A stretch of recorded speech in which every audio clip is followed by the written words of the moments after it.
What's good, YouTube, and welcome back to another Kaiba Hacks Dartz Yu-Gi-Oh video. Today, we're going to be taking a look at my top 10 favorite wacky cards.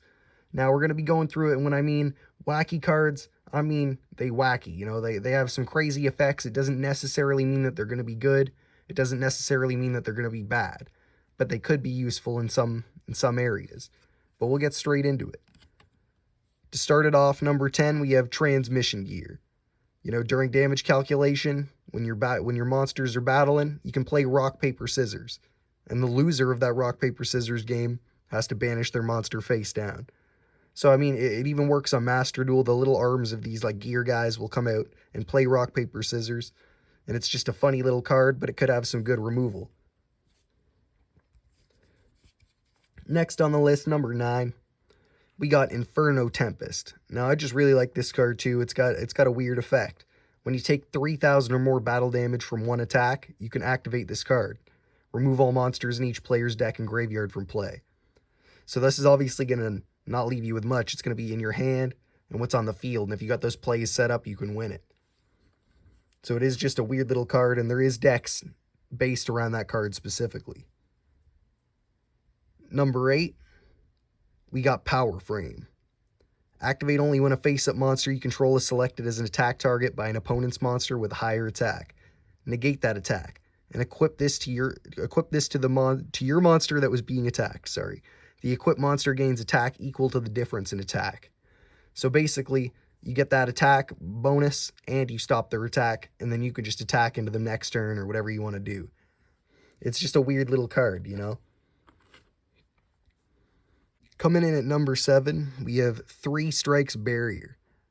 Now, this is just a card that you can almost always get off if your opponent is rocking more than 3 cards. Because if it is, your opponent controls exactly 3 cards, activate one of these effects. You know, can't be destroyed by battle, take no battle damage, basically like a Wabaku, a Threatening Roar, or you can increase your life points by the same amount. So there might be some weird effects that you want to pull off, and you can do this. Basically, you know, if they're always going to have 3 cards at some point, if you can get this before they're doing their plays. So you might be able to get a deck working with this in some weird way. I just liked it. Thought it'd be a cool addition to the list. Coming in at number 6, we got DD Borderline. While there are no spell cards in your graveyard, neither player can conduct their battle phase. Now, this can be a weird little stally card. Obviously, if you're not running spells other than this card, it could be pretty effective. But obviously, if you're running more than 3 of it, or up to 3 of it, sorry, more than 1, you know, and you get 1 in the graveyard, you're not going to be able to use the other one. So you got to work with how you're going to play it. It could be an effective stall card. Coming in at number 5, a card that I've wanted to work into some decks just because it's got some weird stuff. While your life points are lower than your opponent's, the equipped monster's original attack becomes 2,400. While it's higher, the equipped monster's attack becomes 1,000. So this could be worked in with some cool direct attack plays. You know, if you have a monster that has 600 attack, you're basically getting a boost no matter what. But if your life points are lower, you're getting a fat boost. So it could be a useful card in some different situations. Coming in at number 4, we got the Cucumber Horse. Now, people have made decks around the Cucumber Horse just because it's got some weird strategies, and I'll just read it for you because it's baffling. The card in the monster zone is sent. This card in the monster zone is sent to the graveyard, except during the battle phase. At the start of the battle phase, if this card is in your graveyard, you can send 1 plant monster from your hand or face-up field to the graveyard. Special summon this card. Then you can special summon 1 monster from either graveyard to your field, but send these special summon monsters to the graveyard at the end of the battle phase, and you can only do this once per turn. So basically, he can only exist in the battle phase, and if you can set up some weird shit, you can bring out whatever you want. So it can be an effective card if you can line it up. Coming in at the number 3 spot, Mischief of the Gnomes. This turn, reduce the level of all monsters in each player's hand by 1. Even if they are summon/set, you can banish this card. Even if they are summon/set, sorry. You can banish this card from your graveyard this turn and reduce all the levels of monsters in each player's hand So it's basically you can do the same thing twice. And like I said, I wouldn't really tech this into anything, but it's cool. You know, you could get some weird plays, especially if you're going against some XZ's monsters or synchro, stuff like that. A weird little card you could tech in. Now coming in at the number 2 spot, we're rolling up. We're almost finished here.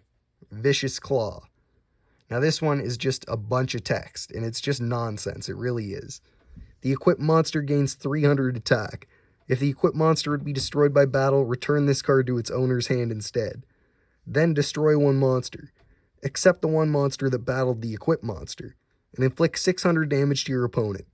After that, special summon one evil token, you can read how much shit it has, on your opponent's side of the field. During the turn this card is returned to the hand, you cannot use Vicious Claw from your hand. So, like, it's literally just a bunch of nonsense for no reason. And, like, you could maybe use this for some specific stuff, but it's just, it's like Spider-Man 3. Like, there's just a whole bunch going on that, like, none of it goes anywhere. There's too many storylines in Vicious Claw.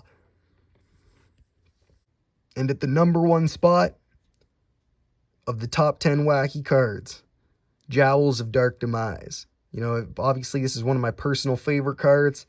Flip, take control of one monster on your opponent's side of the field until the end of that turn. And then when the controlled monster attacks, it may attack your opponent's life points directly. Now, it's got some weird text because it's an old card, so it's not got that problem solving kind of stuff.